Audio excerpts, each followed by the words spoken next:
You're listening to The New Paris. I'm your host, Lindsay Tremuta. One of the things I love most about living in Paris is being exposed to a plethora of cultures and languages. Some seem to forget this, but Paris is an international capital. So among the French, we hear English, Chinese, Dutch, Spanish, and so many other languages, including Arabic. In fact, Arabic is the second most spoken language in the entire country. But the way it is perceived and taught has led many Arabic speakers in France to either abandon the language or not pass it down to their children. It's this very particular experience that the journalist Nabil Wakim sought to investigate in his documentary for France 2 called Mauvaise Langue.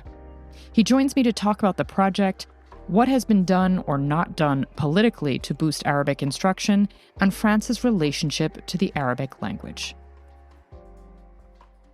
Nabil, thanks for being here. Thank you for having me. You're a journalist at Le Monde, and you've just come out with this incredible documentary that recently aired on France 2. It is still available to watch on France 2 about the loss and lack of passing down the Arabic language in France, which, by the way, is the second most spoken language in the country, which I thought was an incredibly powerful detail to remind everyone of. What led you to work on this documentary right now? Why was this the opportune moment for you? So hello, everyone, and thank you for having me again. Basically, I started working on my relationship to Arabic a few years ago. When I was in the US, actually, I was in this fellowship at Harvard, and we had this storytelling workshops, and I started writing in English, strangely, about my relationship to Lebanon. And the person who was in charge of the workshop told me, "But you speak Arabic? Are you comfortable writing about this in Arabic?" And I was like, "No, there's no way I would write about this in Arabic." And he said, "Why?" And I said, "Well, it's complicated. You can't understand that." And it made me think. And when I came back to France, I wrote a book about this. It's called L'Arabe pour tous. It's very hard to translate, but basically it's about how the Arabic language is badly seen in France. Right. It has a bad reputation. So it started about my own history. So I was born in Lebanon, and I came to France. Well, my parents came to France when I was 4. And so Arabic is the language I heard when I was a kid. I spoke it when I was a kid. And suddenly, between my childhood and when I started working as a journalist, I lost my mother tongue. And so the book at the beginning was supposed to be called How I Lost My Mother Tongue. So it's kind of like an investigation about myself, about how, is it my fault because I'm a bit lazy and I didn't want to take classes? Is it my parents' fault because they didn't take the time to give me classes or force me to understand and speak Arabic? Is it because of France? So it was kind of this investigation. And I started asking other people who were like me in their 30s or their 40s, sons of Arab immigrants in France. And I realized that I was not alone, and that a lot of sons and daughters of Arab immigrants in France, people from Arab descent, knew some Arabic, but were not able to speak the language. And so I realized that a lot of people were like me. They were not able to speak Arabic, and they were not able to speak Arabic to their own kids. Not only were they son of immigrants, they were now parents. And so I myself, when I had kids, I was like, I want them to speak Arabic, and I was not able to speak Arabic to them. So it was like, Right. How can you help your kids speak a language that you can't speak yourself properly? And instead of taking Arabic classes, what I did is I wrote this book. And it was interesting, and it had an interesting response of a lot of people, sons of immigrants from different stories, different parts of the world, telling me how this question was important for them, both on an intimate and personal level, but also on a political level, about how these languages were seen in France. And it led filmmaker Jawar Nadi to call me and say, "Hey, do you want more people to know about this? Because the book is good, but a documentary on TV will help more people to understand this." And I was like, "Yeah, sure. I don't know how to make a documentary, but if you're up for it, we can do that." And so he did a great job. We made a lot of interviews, and we have a great response to the documentary right now. It's amazing to see that a lot of people see themselves in these stories Absolutely. that we had about like how what's your relationship to your mother tongue. It's about Arabic, but I think a lot of people who have other languages in their family history can relate, because language is really important to all of us. And it's strange. See, I'm talking to you in English. My English Right. is okay. My Spanish is great. My French is very good, but my Arabic is really bad. And yet I was born speaking Arabic. And so it tells a lot about who we are as individuals, but also who we are as a society. And how that shapes your identity too. I mean, how you see yourself and how you navigate the world. I mean, this is sort of the common experience in the United States with my parents' generation. They're now in their 70s, and in my case, they came from Italy and Eastern Europe, and there's zero passing on of those languages. Italian is not anything that my father and his sister speak or were encouraged to speak, but that's a different history than Arabic within France. And that's also why you called the film Mauvaise Langue. And that's, for someone who's not a native French speaker, Mauvaise Langue means a bad language, but literally, but really it's used to say, I mean, how would you explain it? So Mauvaise Langue is like a pun because it says both bad language, but also someone who is deemed as mauvaise langue is someone who speaks badly about others, Right. has a bad reputation. And it's a little bit about that because the Arabic language in France is seen as a language with a bad reputation. There's a lot of stereotypes, a lot of xenophobia, racism for many, many historical reasons. But I guess one parallel, at least there is with Italians in the US, is that when a lot of Italian immigrants arrived in the US, their language was seen as an immigrant language, a language of like, underprivileged people who had no money, who were seen as dangerous people, working class. And it's the same with a lot of languages. Actually, it was the same for Italians in France in the beginning of the 20th century. It was the same thing with people coming from Poland, and then people tend to forget their language. And the question is it a price to pay to integrate yourself to a new society, to abandon your roots, your culture, and your language?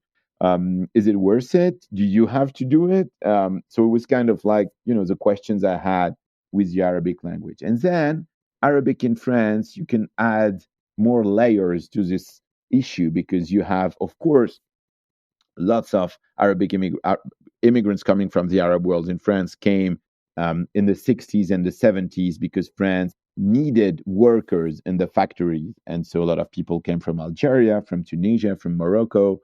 And of course, these territories were before that French colonies. So there is this very strong relationship. So they came to France and they had kids and they had this reputation of being, working class people. And then when September 11 occurred, Yeah. and then the terrorist attacks in Paris, in Nice, and other part of France, more recently in 2015, 2016, more and more the Arabic language was seen as a terrorist language, a language that almost naturally the language of violence, which is crazy when you think about it. Like there's 300 million people in the world speaking Arabic, but this stereotype is still very strong in the French society. Speaking Arabic can be seen by part of the population and part of like the more conservative political leaders as, speaking Arabic would be seen as being Muslim, being a fundamentalist or a very rigorous Muslim, and being a rigorous Muslim as being a terrorist. There's these stereotypes, this racist way of saying the Arabic language or seeing Muslim French people or Muslims in France is not uncommon, and it has a strong impact on many things. The first thing is that because Arabic language has this bad rep in France, well, it's very hard to have Arabic classes in public schools, so you don't have a lot of them. But also for immigrant families, a lot of them are like, yeah, is it a good idea to have my kids learning Arabic? Is it if it's badly seen? I mean, it's not necessarily conscious, but as you know, immigrant families are like every families. They want their kids to succeed at school, Right. And so if you see that learning Arabic is probably not going to give you a good path to a good life, well, probably you'll choose something else. You'll learn English, you'll learn German, you'll learn Italian, whatever other language you can learn. And what I've seen in my research for my book and also for the documentary is that a lot of immigrant families coming from the Arab world, they are ashamed of transmitting this language. They're like, well, I would love to do it, but when I'm at the playground with my kids, I don't want to shout in Arabic because I'm afraid some people will think that I'm a terrorist or I'm a bad person. Right, right. And I think that's a shame for all of us because not all of us, when I say all of us, all French people, all people living in France, not only immigrant people coming from the Arab world, because having many language in a country is, it's a gift. Thing. It's a gift. Yeah. It's a good thing. And unfortunately, it's not seen like that by a lot of people. What's interesting is you talked about how in the film, how the people, when Arabic was offered, and it's seldom offered, but when it is offered at schools, it was initially offered specifically to the children of immigrant families and not a sort of widespread encouraged language for all students to learn. Has anyone in the sort of political sphere in recent memory tried to broaden the access to Arabic language education in the French school system? Yes. Around 10 years ago, there was this French education minister. She herself was coming. So her name is Najat Vallaud-Belkacem, and she was from the Socialist Party, who was in power at the time. And so she was in charge of education. She herself is from a Moroccan family.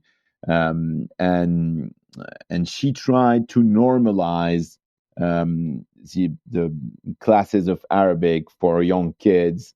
That would be any kid, not only kids coming from the Arab world. But when she tried to do that, she didn't even succeed doing it really, because when she tried to do that, there was this huge smear and fake news campaign coming from like conservative leaders, conservative media saying, and of course this was not true, that what she wanted to do is to force all the kids to learn Arabic in kindergarten, which is obviously not true. I mean, we would know by now. Right. But it's interesting. It's both saddening, but it's also interesting to see that this is a question that is so complicated in France for parts of society that they see it necessarily as a threat for French identity. And I've seen it doing my research that even teachers who would make their kids sing songs in many languages, including Arabic, would sometimes have threats from like parents, or would have like people from the minister telling them to not do that because it's seen as threatening or because you don't understand it. And I know that this happened in the US also, that parents speaking Arabic in front of the school were sometimes seen as, dangerous. What are they talking about? Or they're saying God is great in Arabic, is Allahu Akbar, is like something people say all the time, whether they believe in God or not, actually, whether they're Muslim or not, actually. My family is from Lebanon, and there's a lot of Christians in Lebanon, and they also talk about Allah all the time because it's just the name of God. And just saying Allahu Akbar after September 11 or after the terrorist attack in France in 2015 and 16 was seen as something dangerous or threatening. And I've talked with a lot of people coming from Arab descent who were like, well, at the time, I stopped speaking with my kids in Arabic in public, in a metro station or in front of school, because I didn't want it to be a shame for my kids. But it's really this suspicion of non-integration. I mean, someone could be from the most educated class. We're not just talking about, working class individuals speaking another language. We're talking all, it's all classes combined, and yet it's still considered from this conservative perspective as being, there's this idea that you're not fully integrated if you're speaking this other language, and yet you're prized if you speak, another romance language, or you speak fluent English. Is it just a question of sort of improving the education system that allows for greater understanding? I mean, how is France ever going to get out of this constant hamster wheel of not really addressing its colonial responsibilities and its sins, essentially, and then discriminating against the very people that they, wanted to come help them rebuild their society. I mean, it's just sort of maddening that, what is the exit out of this? Well, I know. How can I frame this? France has a very different history than the US. The history of France, even way before colonizing other countries, is that the unity of France is around the French language. And that's difficult to understand from some other countries. France, in its constitution, says the language of France is French. It is not the case in many other countries where you sometimes start in life with two, three different languages. France in the 19th and the 20th century put a lot of efforts in eliminating local languages, like in Brittany, in the Basque Country, in Alsace, for example, where there were local languages that still exist, but they're very weak now because it was forbidden to speak to speak them at school, for example. And so it comes from afar. It comes from what is the French Republic. The French Republic means we're all equal, but and that's great, but it also has its downside. And the downside is we have to be more or less the same, speak the same language. And so it is still seen as very important for a lot of people in France. Like, well, to be French, you have to speak French perfectly. And again, having a second or third language in your family doesn't mean you won't speak French very good. But for a long time, it was seen as a threat to the French language. Oh, these immigrants, they will speak Arabic or Wolof or any other language in their home, and their kids won't learn French correctly. So that's our common history in France. Like language is a complicated issue.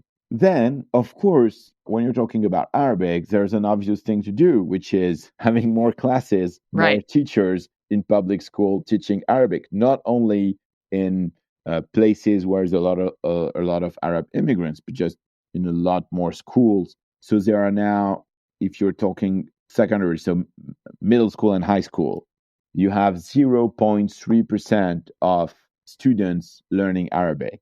So if you had just 1 or 2%, maybe it would help some of them to have another vision of this language. Maybe it would help their classmates to understand a little bit more about it. So there's, of course, a lot to do, like in public education. And again, that's a difference in the US. Most kids in France go to public school.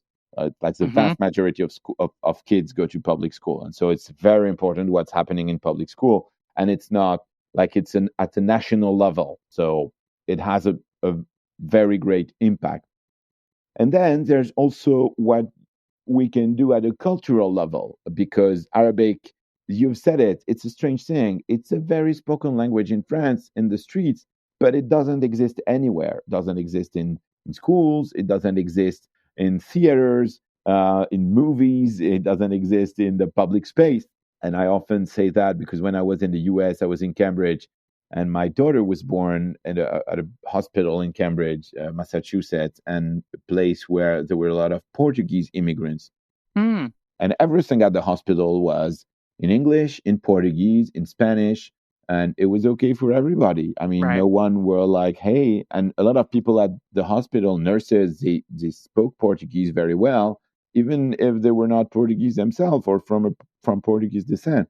We don't have that in France. Like if you would have like at the PTA meeting where you have flyers in French and in Arabic, that would be a scandal in France. Hospitals where you have explanations in French and Arabic, this doesn't really exist. And I think that's part of the solution. Like Arabic has to be more existent in the public space, so that it's more a normal language and people are not threatened by it. They can talk about it as a normal language, as English or Spanish or anything. So the joke is always that in the metro train in Paris, you can hear announcement in French, also in English, sometimes in Spanish, Italian, or German, sometimes even Chinese, but never in Arabic. And so it's kind of a joke. It's like, hey, why are you not?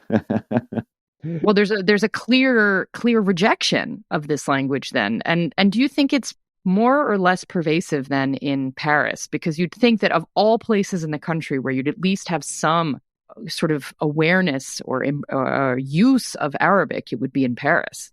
Yes, of course. I mean, Arabic is present in Paris and has been for a very long time. There are a lot of communities speaking Arabic. Paris, the suburbs, of course, of Paris have a lot of people speaking Arabic, but it's widely spread in France. Like France has a lot of communities coming from Algeria, Morocco, Tunisia, the Middle East, everywhere, in mostly in the biggest cities of France. Mm-hmm. But I don't know. I guess, of course, cities usually in France are more open minded, more multicultural. But you see also a lot of immigrants working in the fields, and generation of immigrants living in the country in France, and it's not always bad. Sometimes sometimes things are good. I mean, it's good to understand. I think that most French people are not racist. Most French people are not against Arab immigrants. There is a strong minority who is, and they're very vocal. And now again, I think there is a parallel with the U.S. and many other countries. Like if you look at Twitter, or formerly Twitter, and some other social media, if you're looking at conservative media, you are under the impression that the country is almost under a civil war where people hate each other. I don't think that's true, and that's not what we see also in many sociological studies. That's not what you see when you talk to people and you go to many places. It's not what you see when you see how many people have weddings, like how people marry each other and have Right. kids, and their kids have kids with many different identities. And this is, I was referring to France as a country with this very strong identity about language, but the identity of France is also an identity of immigration. There have Mm. always been a lot of immigrants in France that have blended together, having kids and having names coming from all over Europe, all over the world. And that's still going on, even though some people try to tell another story. Well, what's interesting is when you were mentioning the previous education minister, previous as in, under Hollande, who had tried to quote unquote normalize Arabic language education.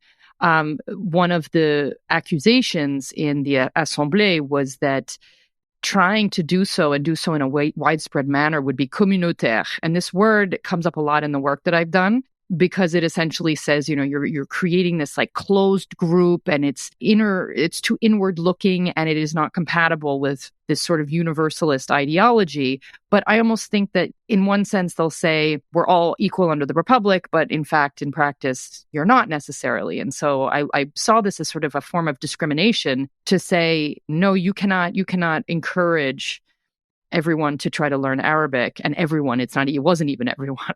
And yet you can have feminist groups and you can have groups of religious gatherings, and that's not communautaire. And so this idea that there's this fear of people coming together and celebrating something other than just being French, why should that be such a threat to the Republic? Well, that's what France is about. It is complicated. France, again, is very different from the US. The idea of community in France doesn't look at all to I mean, it is hard to relate for French people to how things work in the US. The idea of being part of a community as I am a Black Afro-American, I'm an Asian American. This is not what we've been used to in France. So the idea of the French Republic was, hey, we're all blended together, we're all equal. This is liberté, égalité, fraternité. So fraternité is like brotherhood, so like all together, and no question where you're coming from, what's your religion, what's your skin color, blah blah blah. So that's the theory. That's in theory. Right. In theory, we're all equal, and that's great, and we don't see colors. Of course, the reality is really different. But a lot of people in France are still very wary and are very suspicious of this idea of community. They tend to think that building communities will separate these communities from the rest of the republic. And that is not exactly what's happening, but that's a fear that is widely spread among the French public opinion. And then there's another thing, which is specifically about Arabs. because the problem about the Arabic language, it's not about community, because in France, when we talk about people with Arab descent, there are very different communities. My family is from Lebanon. We don't even speak the same Arabic as people coming from Morocco or Right. Algeria. And in France, you have so many Moroccans and Algerians. They don't even share a community as you would say, like, I don't know, the Vietnamese community in the US or in California Right. or whatever. We don't have this kind of stuff. Like, even organizations of this community are very small, very weak, and they're not representative of the white people coming from these areas of the world. So people don't. I mean, they see themselves as part of an identity, Right. but part of like an organized community, way less than it is in the US. It is very different. And so when people from the far right or conservative media talk about communautarism, very Mm-hmm. often it's a way to what French people hate, Americanize the French debate, saying like, hey, what you're doing is you're doing like this bad American people. You're putting people in communities that then this is the threat to the republic. A, that is not what is happening. This is not the Mm-mm. reality of the French society. And B, having several identities is a good thing. And it's not only about being from Arab descent, it's also, I don't know, being a soccer player, loving to go to the Right. swimming Right. pool with your friends, or I don't know, doing art on Sundays with your family members. This is also a community. And we have Right. various identities that are not only about language, culture, it's also about like food, music, sport, whatever we like to do and share our time with others. And this is a very difficult topic in France, which is like, how do you accept people having several identities? That's a good example of that, of this misunderstanding between the French vision and the American vision. It's during the last World Cup of Yep. soccer. And there was this, it was not John Oliver, I think it It was was Trevor Trevor Noah. It Noah. was Trevor Mm-hmm. Noah who insisted on most of the French soccer players coming from other countries, their family coming from other countries. And so he posted this thing, I think it was social media, with flags, like a French flag and the flag from the origin country. So there were a lot of African countries, Right. Arab countries, etc. And so some soccer players themselves, they corrected it and they changed all the flags only with the French flag to say, hey, we're French first. And this is not seen in France as a nationalist thing. It's seen as a way to say, hey, we don't want to insist on this part of history. We don't want to insist on what we share together as French people. So it's complicated. It's not only like conservative people saying like, hey, you have to be French. It's also a lot of people who are conflicted in their Right. identity, because it is complicated in France to manage to like sew together the different parts of your identity and be comfortable with it. And what you're describing also points to the danger of painting any one group as with a broad stroke and thinking that they all feel the same. They're not a monolith. The Arab community globally is not a monolith, like you described, and we have to fight, falling into that trap essentially.